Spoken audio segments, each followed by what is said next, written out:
Good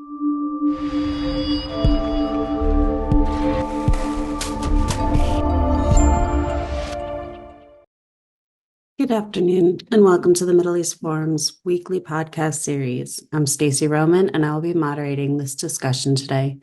We are pleased to have Dexter Van Zile, MEF's Violin Family Research Fellow and the editor of Focus on Western Islamism, FWI, join us to discuss Boston welcomes pro-Hamas hate.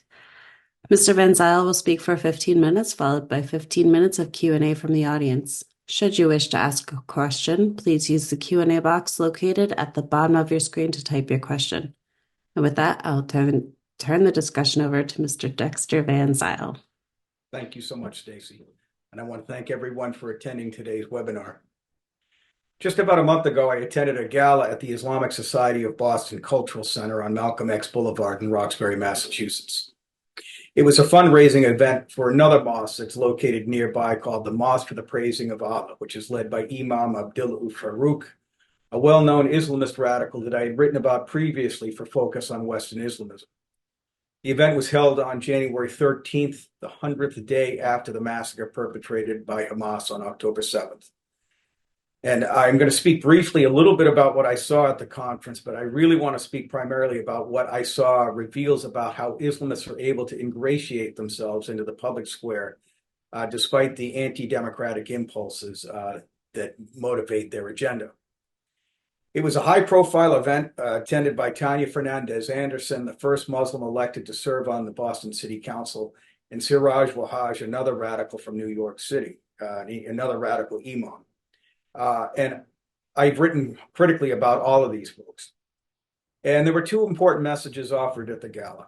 The first was that Zionist Jews are evil and the singular source of suffering endured by Palestinians, particularly in the Gaza Strip. And for the folks who are on this call, this is an old story. They're used to it. We all know that that's the message.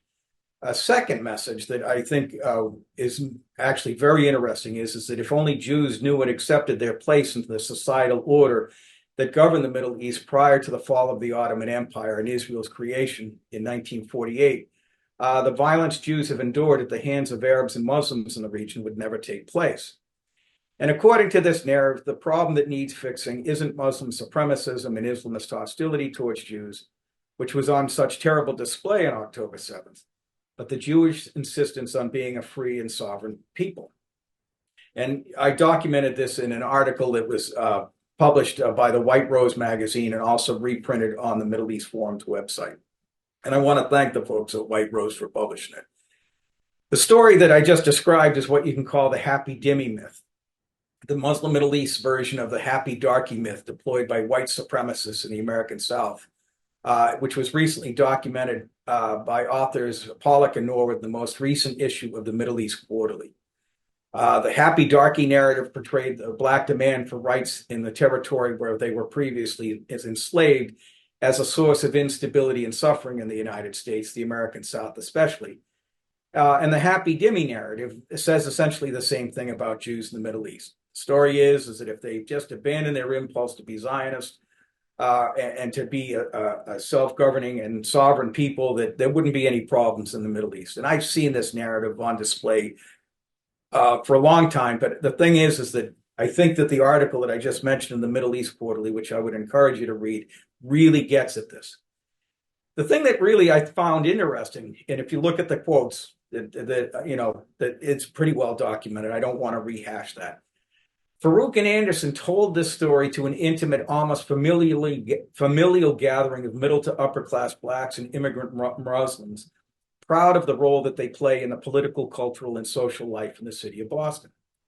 During the event, images of Marty Walsh, former mayor of Boston, and Deval Patrick, former governor of Massachusetts, were projected on the screen at the front of the room.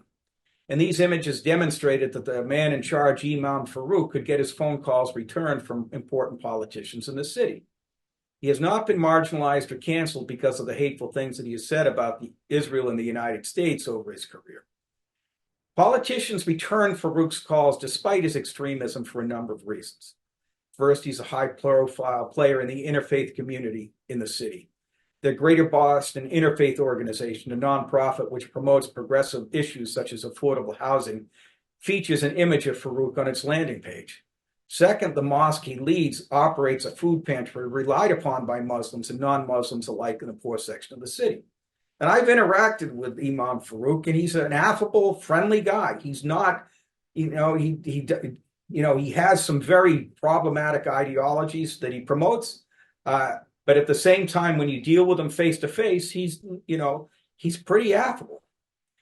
At the gala, Farouk announced plans for a renovation of Praising Allah that would, in addition to doubling the amount of worship space at the mosque, would also increase the pre-existing food pantry that I just mentioned, and also create 38 low-income affordable housing units on the property. And simply put, he would be a good neighbor. He's done an awful lot of neighborly things. Just as long as you aren't a Zionist Jew, you'd say, okay, great. And who was the draw for this fundraiser? Boston City Councilor Tanya Fernandez Anderson, who in the previous weeks had used the October 7th massacre to increase her profile among so-called progressives and Muslims in the Boston area. And I'm not just talking about her Twitter feed, where she has regularly posted pro-Hamas propaganda, but her overall personal public persona. Soon after the attack, Fernandez Anderson offered a resolution in City Council calling the massacre a military operation. The resolution failed, but the controversy surrounding the resolution clearly raised her already high profile in the city's political pantheon, so to speak. A few days later, she participated in an anti-Israel march from Boston Common to the federal building, organized by people in the interfaith community. And at this rally, she openly wept for Palestinian children killed as a result of the conflict, but said little, and if anything, about the loss of Israeli life. In December, Fernandez Anderson brought 2 high school students to the council meeting to receive a commendation from the body, not a condemnation, but a commendation from the body. And during the ceremony, the 2 students started chanting "From the river to the sea," yada, yada, yada. We know what goes on. And later that month, she got a resolution passed on the city council's consent agenda praising Imam Farouk despite his hostile anti-Israel and anti-American radicalism. And as a reward for her post-October 7th activism, she was invited to speak at a fundraising gala held at an Islamist mosque in the city of Boston. And it hasn't really caused her to be marginalized in any serious manner. For example, just recently, I went to the city council meeting on Wednesday of this week, but actually I saw the first part of it on video. There's a newly elected member to the city council, Benjamin Weber, who is, I think, the only Jew, one of the few Jews on the council, and probably one of the most politically prominent Jews in the city of Boston. He put forward a resolution commemorating Seiji Ozawa, the conductor and president of the Boston Symphony Orchestra. And who did he invite up to stand next to him while he was basically singing Seiji Ozawa's praises? Tanya Fernandez Anderson. Okay. Now you would think, and then later on during that very same city council meeting, he withdrew a resolution that would have that included a peacemaking resolution, so to speak, that called for Hamas to return its hostages that it had taken from the Israelis on October 7th, because essentially he said it would be too divisive. And so I think that she hasn't been marginalized, and that's a very problematic thing, because one of the things that we've seen is that essentially anti-Zionism and anti-Israelism and hostility towards Jews, especially Zionist Jews, in one way or another, it's basically becoming mainstream. And the interesting thing is that the October 7th massacre was a referendum. It was a test of how much anti-Jewish violence the civilized world would tolerate. And clearly there was an awful lot of outrage in some quarters of American society. But nevertheless, caucuses about the attack are taking place in numerous venues throughout the United States. They're taking place in downtown rallies, campus quads, city council chambers, and state legislatures, and in events like the one I attended at the ISB last month. And what I saw was that Imam Farouk and his allies were able to portray without objection Jews as legitimate targets of a mass killing. It was done obliquely, but it was done nonetheless. What the January 13th event highlighted is that Islamists can, if they are clever, promote ideas anathema to modern democracies without being marginalized or isolated. Sometimes they overplay their hand the way Ihad Awad, CARE's national director, did a few months back, and he earned a condemnation from the Biden administration. But Imam Farouk and his allies, they're a lot more clever, quite frankly. And there wasn't really any objection to the message that was offered and that I've documented in the White Rose article. And how do I know this?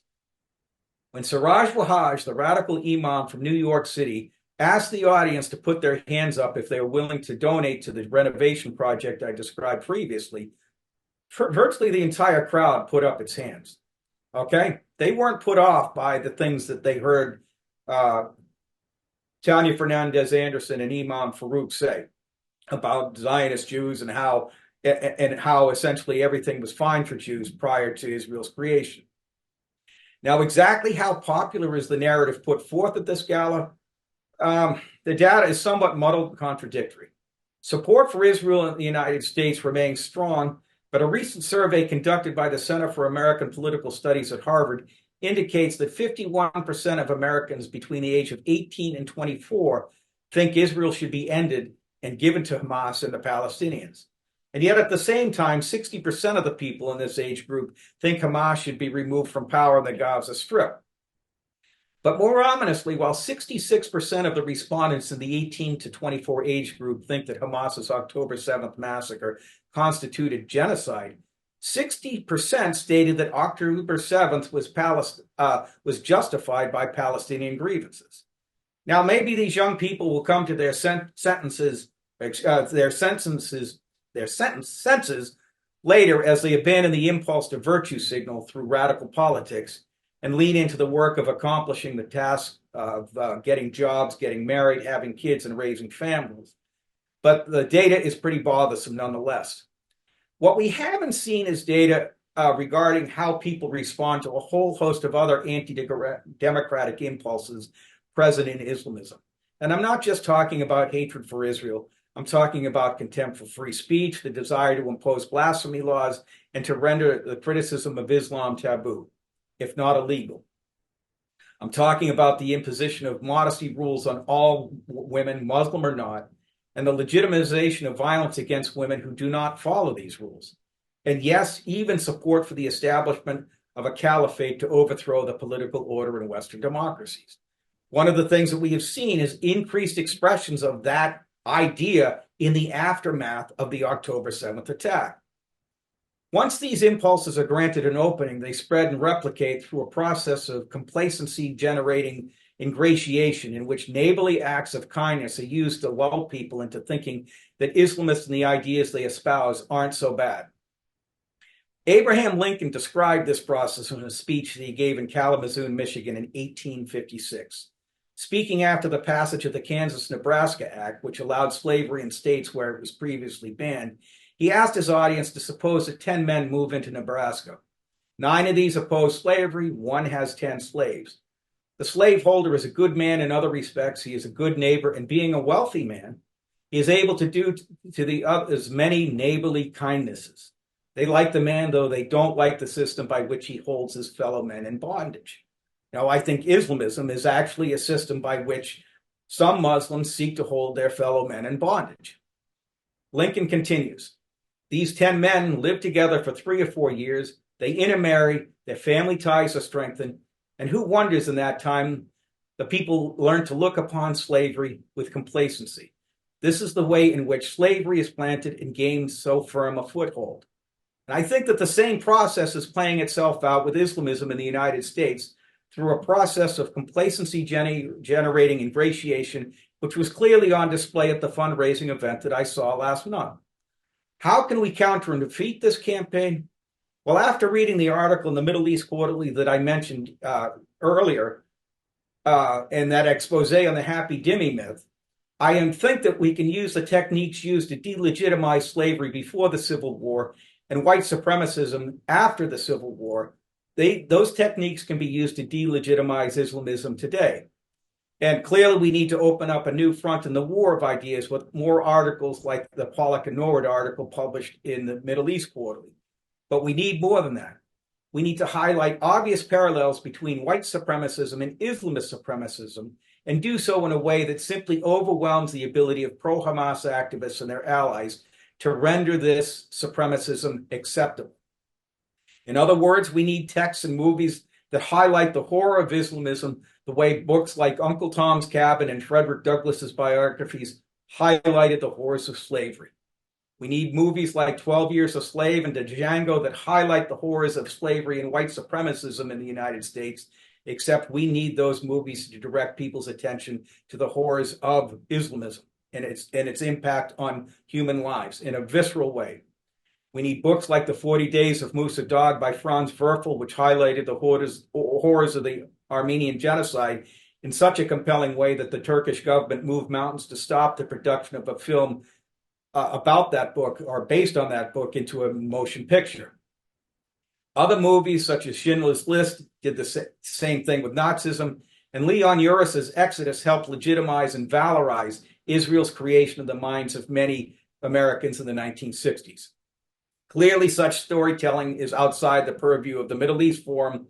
We are not fiction writers or filmmakers, but the fact is that books and films have had a huge impact on how people interpret historical events and can affect opinion about these subjects on a mass scale. Okay, and that's really one of the things that we're going to have to start thinking about. Ironically enough, one obvious example of this reality, of the ability of films and books to change people's minds, is Birth of a Nation. This movie, produced by W.D. Griffiths in 1915, did untold damage to race relations in the United States. In addition to softening the opposition to white supremacism on the part of Northerners, all too many of whom loved the movie, Birth of a Nation sparked the resurgence of the Ku Klux Klan. Clearly, I do not want our side to produce dishonest narratives that legitimize the oppression of everyone, but we do need truthful and dramatic stories that highlight the impact of Islamism and Islamic supremacism on the lives of Muslims and non-Muslims in the Middle East and the West. Clearly, the events of October 7th and its aftermath can provide raw material for such storytelling, as does the testimony of folks who have fled Islamist oppression. We need movies and stories that document and dramatize the impact of Islamism on people's lives to overwhelm the process of retail ingratiation. We need to make it impossible for people to do that. Of course, such books, films, and their fans will be condemned as Islamophobic by Islamist leaders, but the general public will know the truth. And with that, I will open it up for questions.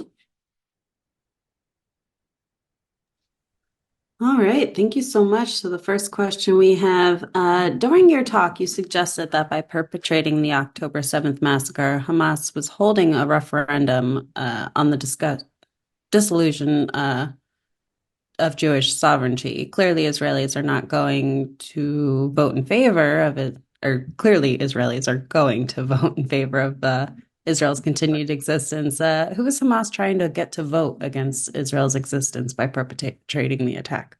Yeah, well, I think one of the things that we need to understand is that Hamas supporters in the West are using the deaths of Palestinian women and children currently taking place in Gaza, which are an inevitable and desired consequence of the October 7th massacre. That was what Hamas wanted as currency to purchase from empathetic Westerners support, sympathy, or complacency for the jihadist campaign to restore Jews to their subjugated status in the Middle East. And the thing is that so Islamists in the West are using grief and rage over Palestinian deaths in Gaza to convince Westerners that Hamas's violence against Israel is legitimate, tolerable, or at the very least understandable, and that the Jews are not entitled to a state. And so I think the issue is that we need to figure out a way to challenge that. And I think the storytelling will help. And so, what was the specific question that you had hoped me that I would address? Who is Hamas trying to get to vote against Israel's existence? Okay. Now you see. Now this is the thing: is that they've been able to retail versions of this story to Nihad Awad. He can tell this story to Islamists and radical Islamists here in the United States without basically alienating people. But what I saw at the ISB was a cleaner version of this narrative. Nobody said anything specifically about the massacre, and they passed over it in silence. They basically projected narratives about the evils of Jewish sovereignty. That was the story. And they held up a Jew who did show up and say, here's this guy. He's an interfaith guy, so to speak. He's a good Jew, so to speak. Okay, but it was the Zionist Jews. This message has been, and then you've got the progressives. And so those are the people. You've got the Hamas massacre was basically an attempt to basically incite Islamists throughout the West, and it's working. It was also an attempt to basically drive progressives into the camp because so that they can portray the violence as an act of liberation. And then ultimately, anybody that was a supporter of Israel or basically on the fence, they're going to basically interpret the violence and say, well, the Israelis must have done something to deserve this type of violence. And so that's the thing. And so, and I think that's really one of the things that's bothersome. So, yeah. So I think that they are reaching out to different communities with different messages. Thank you so much. Charles Jacobs would like to know, what can you say about the response of the Jewish leadership in Boston to the mosque, its leadership, and the threat that it poses to the Jewish community? Well, I think one of the things that I just saw today is that essentially I'm going to be speaking as an analyst. I'm just going to say that just recently I saw an email from the JCRC saying that it was working with the ISB to promote, I think, affordable housing in the city of Boston. And one of the things that if you read the White Rose article, essentially the ISB was founded by folks who were closely allied with the Muslim Brotherhood. And essentially, which has basically said, their theoreticians have said about this order, Islam is a solution, Jews are the problem, and maybe Muslims will be able to play a role in their disappearance. Okay, that was Al-Banna, Qutb, and Youssef al-Qaradawi. Those were the messages in about that order. And so clearly the ISB is a problematic institution.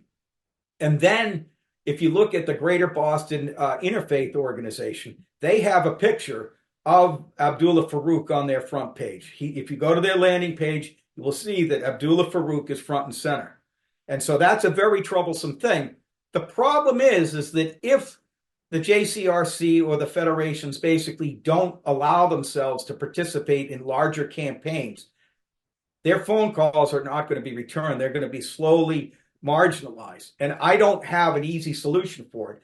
The problem is that we need to figure out a way to interrupt this process of ingratiation. Because it's not just that they're mustering support, they're generating acquiescence to hostility towards Israel and towards Jews, and acquiescence to other problems associated with Islamism. Thank you. Stephen Gerzoff would like to know how best to introduce the very concept of dimitude to Americans when the very concept, except for slavery, of dhimmi and the jizya tax, with death as a punishment for violation of the Dhamma, is pretty foreign concept to us. Yeah. All right. I think really the thing that we need to understand is that the October 7th attack was essentially an attempt on the part of Hamas to essentially restore the Dhimma, defend the Waqf, and basically take land back that had been previously governed by Muslims, and also basically tell everybody that Islam is supposed to replace the Jewish peoples. It's three ideas: the Dhimma, the Waqf, and supersessionism. Okay, and the thing is in the modern world, you would think that those ideas would not get any traction, but unfortunately, I think that they are getting a lot of traction in large parts of the Muslim world, and Westerners are acquiescing to those messages. So, how do we stop that? I think first of all, I think that the October 7th massacre really does give us an opportunity to say, look, this is what they have been historically we use Hamas's words. We don't distort them. We just say, this is what Hamas has said, and this is what they're about. And then after we've done that, we have to say, by the way, it doesn't just end with Israel, but this has to do with their vision of society and how it should be governed. Israel and the Jews are the disconfirming other to this Islamic nomos that people, don't, even growing numbers of Muslims don't want to have anything to do with it. And so, but it's you too. And like the West is next is kind of a doctrine that I think that we should enunciate. And I don't know how well that's going to work, but I think that over the long haul, and another thing that we need to do is we need to say, look, what we saw on October 7th, was the modern day equivalent of the attempt of white supremacists to basically undo the 15th Amendment, which accorded Black men the right to vote in the United States. They're trying to turn back history. They're trying to essentially undermine the natural rights and the natural law. If we're going to confront dimitude, we need to have an alternative. We have to say, look, why should you be opposed to this supremacism? And it is because it violates people's natural rights as human beings. And that means that we're going to have to read Leo Strauss's book on natural rights and natural law. We're going to have to read Harry Jaffe's book on Abraham Lincoln, who was the premier defender of that right. He deployed those arguments very well prior to the Civil War. And I think that's really important. In 1856, he wrote a fragment against slavery. And he told white Southerners, okay, if you think it's okay to own slaves, okay, then what's to stop other people from owning you as a slave? And then he said, oh, well, if you think it's because white people are okay to own blacks, okay, well, suppose somebody comes along with a lighter colored skin. Well, then they can justify enslaving you. Oh, you're saying that it's because white people are smarter than black people? Well, that means that if the first time you run into somebody who's smarter than you can be enslaved by them. And he basically dismantled every one of the arguments to justify white people enslaving blacks. And a similar argument can be used against Islamists. People can say, oh, you think that because you have the revealed understanding of God and how the world works, and you have the final revelation. Well, what happens if somebody else comes along with a subsequent revelation and says that your story is wrong, and they have a better narrative on how to govern the world? They will be perfectly entitled to do to you what Islamists have wanted to do to non-Muslims. And I think that's a very important argument. I think we can use that argument, and we can use the arguments of natural right and natural law to counter Islamism. But that would require us to basically go back and look at parts of those history that weren't perfect, but actually showed the underlying strength of the ideas used to found our country. And, if somebody says, well, what about the 1619 narrative? I'm going to say, look, 1619 actually does a better description of what Islamists wanted to do than what it did with white settlers here in the United States. So, yeah, so there it is. Thank you. Julie Abraham says you're 110% correct. A film is necessary. Many young people do not read articles, but are currently being shown anti-Israel films on campus. Jeff Billingham follows up. Fear of being labeled Islamophobic stops filmmakers cold from producing truthful stories. What can we do about this? Not Without My Daughter was a very long time ago, and nothing like it since. I don't even know anything about that movie, Not Without My Daughter, and so I'm going to have to look it up. I think all I can say is that somebody's going to have the nerve. We can no longer allow fear to basically dictate our response to the great issues of the day. And the thing is that at one point I was standing in front of a crowd that was filled with anti-Israel hate, and I yelled, "I'm Israel high," 3 or 4 times, thinking that it was like Expecto Patronum out of the Harry Potter movies. And the problem was that I kind of thought that was going to actually invigorate and inspire people, but essentially it didn't.